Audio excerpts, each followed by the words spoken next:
Pour nous, cette matinée est très importante. C'est pour nous le moment de partager ce que l'on a fait, nous, banquiers du Crédit Agricole, banquiers des territoires. Nous soutenons l'économie de la région et cette matinée nous permet d'afficher ce que l'on a fait pendant ces 12 derniers mois. 2024, c'est une année où, si on prend notamment le crédit, c'est la demande qui n'était pas là.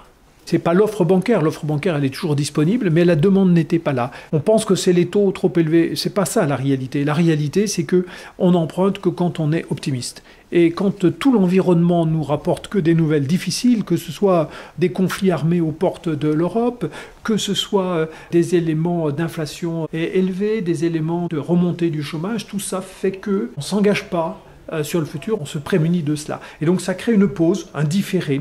Ça se traduit par quoi? C'est qu'on voit globalement l'épargne qui monte. En plus, l'épargne de précaution se développe. Le crédit à consommation a connu aussi un ralentissement en 2024. On voit que le comportement des Français, c'est épargner parce que l'incertitude est là. Voilà le climat général. Et nous, notre rôle, c'est de dire banque des bons et des mauvais moments. Les moments sont un peu plus difficiles. Eh bien, on accompagne. On a évoqué les pauses crédit, mais beaucoup d'autres formes pour aider à traverser cette période un peu moins facile.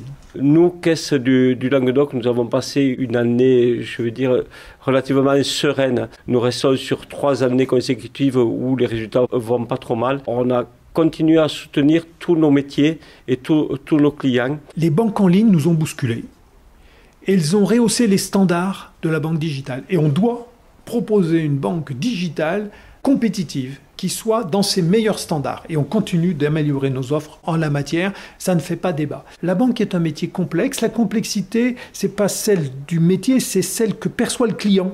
Évidemment, un jeune couple ne voit pas les mêmes complexités ou les mêmes difficultés qu'un client plus âgé, patrimonial, qu'un professionnel. Donc il faut disposer des compétences adaptées aux préoccupations des clients. Et là, l'humain est essentiel. Nous, notre ADN, c'est de rester sur les territoires, d'avoir de l'humain, d'avoir de l'échange.